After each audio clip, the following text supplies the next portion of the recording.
Middle class लोगों के date या मिडिल क्लास लोगों के कर्ज एक ऐसा विषय है जो आजकल समाज में अत्यंत महत्वपूर्ण हो चुका है, जो व्यक्तिगत और सामाजिक आर्थिक स्थिति पर गहरा इम्पैक्ट डालता है।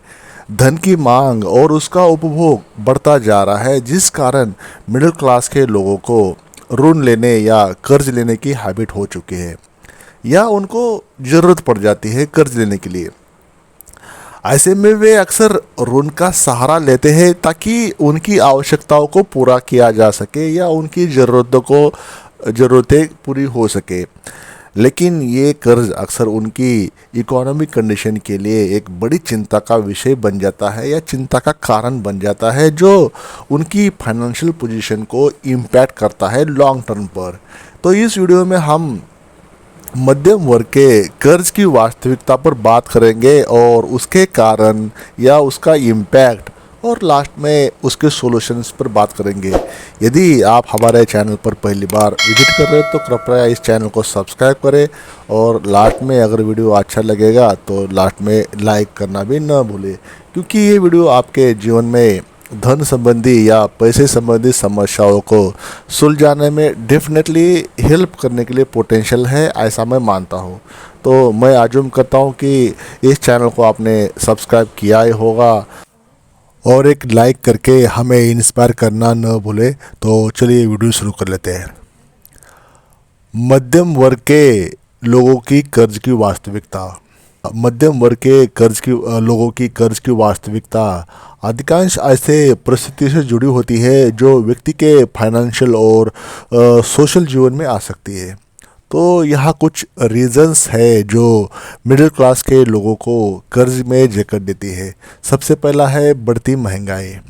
देखिए, महंगाई तो रीज़न होता ही है, हर हर जगह पे महंगाई डे बाय डे या इन्फ्लेशन बढ़ता रहता है, जिस कारण लोगों को खर्चा करना पड़ता है अपनी ज़रूरतों को पूरा करने के लिए, और अर्निंग के सोर्स लिमिटेड रहते हैं, उसी में खर्चा सब करना पड़ता है। तो महीने के आखिर में पैसे की ज़रूरत होती है, तो लोग चाहे बैंक से, चाहे दोस्तों से, चाहे रिलेटिव से पैसे उधार ले लेते हैं, और यही रीज़न रहता है कर्ज में जाने का या कर्ज में होने का। तो महंगाई एक रीज़न है टॉप पे, जिस कारण डे बाय डे के इन्फ्लेशन से लोग कर्ज के जाल में या कर्ज के ट्रैप में आ जाते हैं। दूसरा है व्यक्तिगत और पारिवारिक आवश्यकताओं का बढ़ना। अभी देखिए, बच्चों को शिक्षा देने के लिए या सभी के हेल्थ के लिए समझे, या अपना घर के बारे में, घर नया बांधने के बारे में या घर खरीदने के बारे में, ये सब चीज़ें मतलब एजुकेशन, हेल्थ और रियल इस्टेट समझे या घर की डिमांड समझे, इसके कारण या ये डे बाय डे की लाइफ में लगातार इसकी मांग बढ़ रही है, जिसके परिणाम स्वरूप लोगों को अधिक उधार लेने की आवश्यकता हो रही है। इसका मुख्य कारण समझे बढ़ती जनसंख्या समझे, या बढ़ती महंगाई समझे, या व्यक्तिगत आवश्यकताओं में वृद्धि होना। तो इस प्रकार लोग शिक्षा या उच्चतर शिक्षा प्राप्त करने, स्वास्थ्य सुविधा का उपयोग करने में, या उच्चतम गुणवत्ता के आवास प्राप्त करने के लिए लोन लेने की अधीन हो जाते हैं। नंबर 3, वित्तीय अव्यवस्था। अक्सर लोग अपनी फाइनेंशियल पोजीशन को संभालने में कठिनाई महसूस करते हैं और अनियंत्रित रूप से धन खर्च करते हैं, जिससे उन्हें उधार लेने की आवश्यकता पड़ती है। इसका मुख्य कारण है कि वित्तीय जागरूकता की कमी, या अनियंत्रित खरीदारी की आदत, या अनपेक्षित आपातकालीन स्थितियाँ। कभी कभी जीवन में ऐसी इमरजेंसी आ जाती है या आपातकाल आ जाता है, उस समय खर्चा हो जाता है। कभी कभी आपको इन्वेस्टमेंट करते समय लॉस भी हो जाता है। तो ये कुछ चीज़ें होती है जिस कारण आप कर्ज के जाल में ढकेले जा सकते हो। ऐसे में बैंक से ऋण लेते समय लेते हैं, या किसी परिवार से, रिलेटिव से, फ्रेंड से, या आखिर में क्रेडिट कार्ड का यूज़ कर लेते हैं अपनी ज़रूरतों को पूरा करने में। दूसरे नंबर 4 पर है बदलते आर्थिक परिदृश्य। आर्थिक बाजारों में अस्थिरता के कारण कई लोगों को आवश्यक धन के लिए बड़े प्रोजेक्ट्स और व्यापारों के लिए ऋण की आवश्यकता हो जाती है। यह अस्थिरता मुख्यतः बाजार की परिस्थितियों, निवेशक की चिंता या आर्थिक संकटों के कारण हो जाती है। इस प्रकार व्यक्तियों को या व्यावसायिक संगठनों को विभिन्न संभावित विकास परियोजनाओं को संचालित करने, नए व्यवसाय शुरू करने या मौद्रिक पूंजी की आवश्यकता हो जाती है। नंबर 5, आलस्य और धन का बेकार खर्च। कुछ लोग धन को असफलता के लिए खर्च करते हैं और आलस्यपूर्ण तरीके से व्यवहार करते हैं, जिससे उन्हें ऋण का भुगतान करने में मुश्किलें हो जाती है। ये व्यावहारिक रूप से संयोजनहीनता, अनुचित खर्च और अनियंत्रित वित्तीय व्यवहार के कारण हो सकता है। इसका परिणाम ये हो सकता है कि उन्हें उधार लेने की आवश्यकता पड़ती है और धन के बुनियादी स्रोतों का गवा देने का खतरा हो सकता है। अभी इसके प्रभाव, मतलब मध्यम वर्ग के कर्ज के प्रभाव। सबसे पहला प्रभाव है जो मिडिल क्लास लोगों के ऊपर कर्ज अगर लेते हैं तो उनके ऊपर होता है, वो प्रभाव नंबर 1 है आर्थिक तनाव।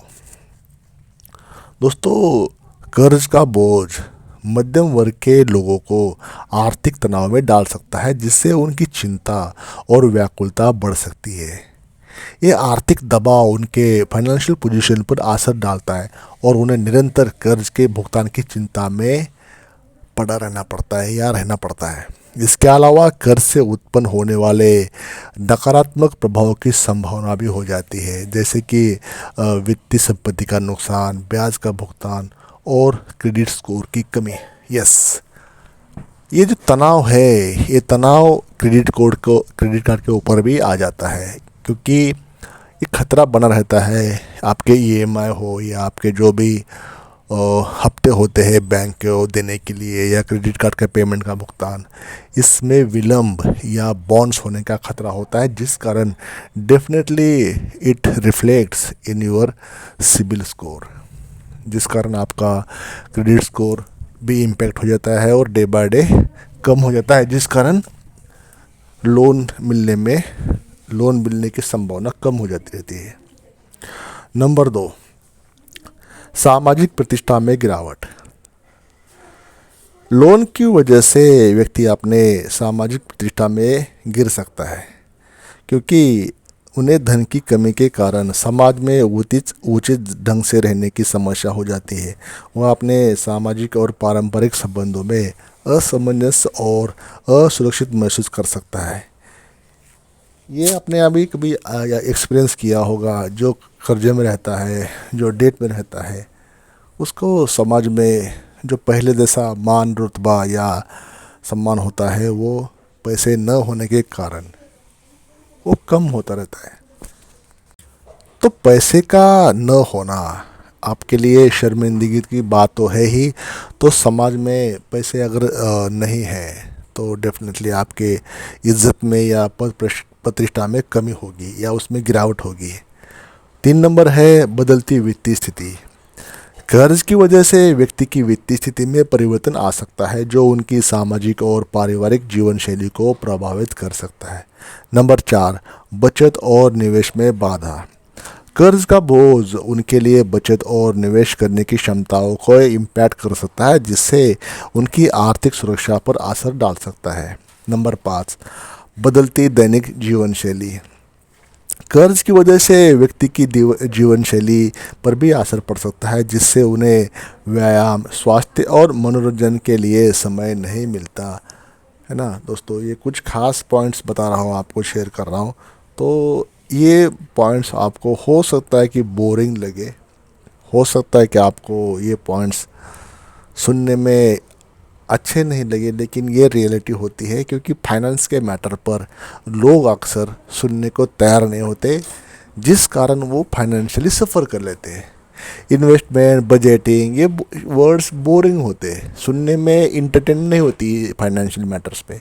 ये फिगर वर्क या मैथमेटिक्स सबके लिए बोरिंग होता है, लेकिन यही सच्चाई है यही डेटा है कि फाइनेंस के जो मैटर्स होते हैं, जिसको फाइनेंस समझ में आ गया, पर्सनल फाइनेंस समझे या फाइनेंस समझे, तो डेफिनेटली वो कभी कर्ज के जाल में जाएगा नहीं, कर्ज के जाल में फंसेगा नहीं, वो अपने आप को कहीं ना कहीं संभाल लेगा। अभी वीडियो में आगे देख लेते हैं कि इसके ऊपर समाधान क्या है, सॉल्यूशंस क्या है, इसके उपाय क्या है, जिस कारण सब कुछ ठीक ठाक हो, सब कुछ रिपेयर हो, सब कुछ दुरुस्त हो। सबसे पहला है एजुकेशन या वित्तीय शिक्षा, फाइनेंशियल एजुकेशन। धन के प्रबंधन में शिक्षित होना अत्यंत महत्वपूर्ण है। लोगों को बजट बनाने, बचत करने और वित्तीय स्थिति का सही अनुमान लगाने की क्षमता होनी चाहिए। फाइनेंशियल लिटरेट होना बहुत ही खास है, बहुत ही मतलब ज़रूरत है, आज की रिक्वायरमेंट है, आज के समय की डिमांड है आपको एजुकेट होना फाइनेंशियली। जो भी फाइनेंशियल वर्ड्स है, बजटिंग करना और निवेश करना, सेविंग करना, ये सब कुछ आपको स्ट्रेटजिकली आने चाहिए। नंबर 2, कर्ज का प्रबंधन या डेट मैनेजमेंट। लोगों को अपने कर्ज को प्रबंधित करना यानी कि मैनेज करना आना चाहिए विवेकपूर्ण ढंग से, या विवेकपूर्ण योजना बनानी होगी उसके लिए। उन्हें ब्याज दरों की जांच करने और नियमित भुगतान करने के लिए जो आवश्यक फंड या आवश्यक पैसे की जमावट करना चाहिए समय पर। तो इसके लिए अगर आप कर्ज के मैनेज करने में सीख गए, कौन सा कर्ज पहले देना है, कौन सा बाद में देना है, या कौन सा कर्ज को आप पोस्टपोन कर सकते हो या प्रीपोन कर सकते हो, ये आपको मैथमेटिक्स आना होगा या ये आपको समझ में आना होगा। नंबर 3, बजट बनाना। बजट बनाने में और इसे उसके अनुसार एक इम्प्लीमेंट करने की हैबिट आपको डालनी होगी। जो भी मिडिल क्लास लोग हैं या लोअर क्लास लोग हैं, चाहे इसमें कोई भी शामिल हो, तो बजट बनाने की हैबिट डालनी है। अपनी आवश्यकताओं के लिए, ज़रूर वस्तुओं के लिए धन के खर्च में कमी करने की आवश्यकता समझनी होगी। नंबर 4, अपने आवास का बेहतर प्रबंधन। लोगों को अपने आवास का सही ढंग से प्रबंधन करना आना चाहिए ताकि वो अतिरिक्त खर्च से बचे। वे आवश्यकता के अनुसार अपना घर चूज कर ले ताकि वो बड़े फाइनेंशियल डेट में ना आ सके। नंबर 5, निवेश करना। देखिए, निवेश करना और बोलते ना कि टाइम पर निवेश करना चाहिए, सिस्टमेटिकली इन्वेस्ट करना चाहिए। और ये शुरुआत लाइफ के अर्ली स्टेज से, जब आप यंग होते हो, कमाना शुरू कर लेते हो, तब इसे छोटे छोटे अमाउंट में हर महीने के बेसिस पे इन्वेस्टमेंट करने की हैबिट डालना चाहिए ताकि वो आपको आगे चल के बड़ी सी अमाउंट दे दे। नंबर 6, आर्थिक संरक्षण। लोगों को अपनी आर्थिक सुरक्षा को संरक्षित करने के लिए अत्यधिक महत्वपूर्ण है। वे अपने धन को समय पर निवेश करके वित्तीय सुरक्षा प्राप्त कर सकते हैं। नंबर 7, अपने वित्तीय योजना का निर्माण। लोगों को अपने वित्तीय योजना का निर्माण करने की आवश्यकता है ताकि वे अपने आर्थिक लक्ष्य को प्राप्त कर सके। वे आवश्यकता अनुसार अपने कर्ज को प्रबंधन कर सके और धन को सही तरीके से निवेश कर सके। तो दोस्तों, मिडिल क्लास के कर्ज की वास्तविकता को समझना और उसके प्रभाव को नियंत्रित करने के लिए विवेकपूर्ण योजनाओं की आवश्यकता होती है। धन के प्रबंधन में शिक्षित होना, बजट बनाना, निवेश करना और वित्तीय योजनाओं का निर्माण करना अत्यंत महत्वपूर्ण है। इन उपायों के माध्यम से लोग अपने आर्थिक स्थिति को सुधार कर सकते हैं और अधिक संतोषजनक और स्थिर जीवन जी सकते हैं। धन के विवेकपूर्ण उपयोग, बजट बनाने और निवेश करने की क्षमता का होना अत्यंत महत्वपूर्ण है ताकि लोग अपनी आर्थिक स्थिति में सुधार कर सके। धन का संरक्षण, सावधानी और समय पर निवेश करने की क्षमता लोगों को आर्थिक सुरक्षा और स्थिरता प्रदान कर सकती है। तो इस छोटे से वीडियो में इतना ही। वीडियो को लाइक करें, चैनल को सब्सक्राइब करना न भूलें। Thank you for watching this video till the end.